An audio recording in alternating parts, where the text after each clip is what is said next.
Well, here we are in the tower at Segedunum. So this purpose-built panoramic tower that enables you to look out across the footprint of the fort behind me in the landscape there.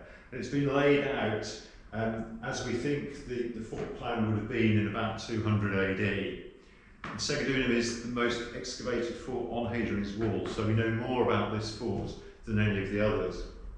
And you can see from up here not only the layout of the fort with the various rooms there, but very much understand the strategic positioning of the fort. So we have the river there, the River Tyne, so a large, important route in to the Hadrian's Wall frontier. So ships would have brought supplies and troops into a port down there, and they would have then come into the fort and then gone out to the other forts along Hadrian's Wall.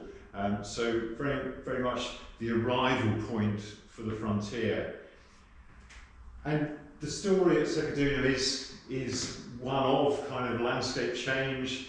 It's very different, obviously, from what you'll see out in the central section of Hadrian's Wall, for instance, where you have that iconic rolling landscape of crags, the remains of the wall going up and down, and you've got the forts out there. But that landscape hasn't changed that much since Roman times. Whereas here at Segedunum, obviously we're in an urban context now. And in the post-Roman period, initially there would have been fields all around here, but then in the 18th century, a very important coal mine was opened up here. So Wallsend coal was known as the best coal in the world, the best household coal. So that changed how this landscape was used. And then after that, the shipyard, Swan Hunter's internationally famous shipyard, grew up here as well. And then there was terraced housing built right across the remains of the fort site. But this is the roots of the Wallsend community, and the people that lived here were very much aware that they were living on a Roman fort. The streets were marked out with what they knew of the remaining walls that were underneath those streets and houses. And there were plaques marking that this was Segedunum, the fort at the eastern end of Hadrian's Wall. And here we have arguably the most authentic and significant section of Hadrian's Wall that remains along its 80 Roman mile length. That's 73 of our modern miles. And it was here that we discovered, just over in the distance there, 80 metres of original wall foundations. And these were not really interfered with at all after the Roman period. Some of the stone was robbed out, so we don't have it to its full height or anything like that, but we do have significant portions there. And it was buried in a small little valley, so largely forgotten about. And it wasn't until a few years ago that archaeologists uncovered it. And some of that is original Hadrianic stonework that is as it was built, as it was left after it went out of use. It hasn't been rebuilt or anything like that. It's just been uncovered and consolidated and protected, but as it was found.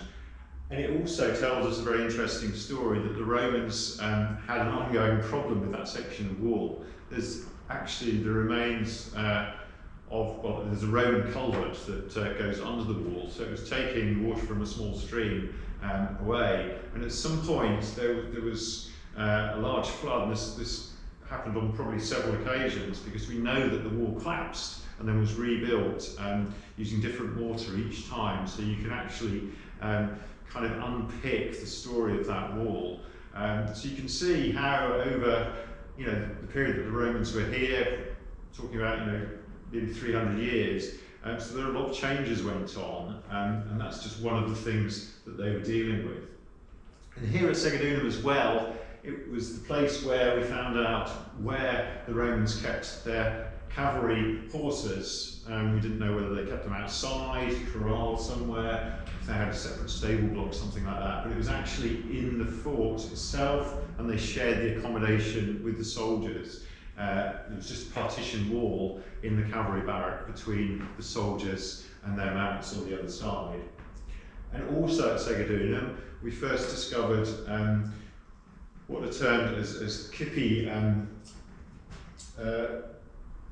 kippies, where basically these are like obstacles, kippy obstacles, whereby between the wall and the wall ditch, there was this additional obstacle, which was basically spiky branches, something like blackthorn perhaps, that was stuck in, sharpened stakes all mixed together to create what's been termed Roman barbed wire. So this was an added defensive system which nobody had found before, and it was first uncovered here at Segedunum. So people think that we know everything about the Romans, we know everything about Hadrian's Wall, but a very small proportion of Hadrian's Wall has actually been excavated. There's a huge amount that we don't know, and lots more to find out. So it's a very exciting subject to look at. It's ancient history, but it's not all known ancient history by any means at all. And I think the other thing to mention is that this community here, at the northwestern edge of the Roman Empire, was not, the back of beyond. It was very much a thriving cosmopolitan place.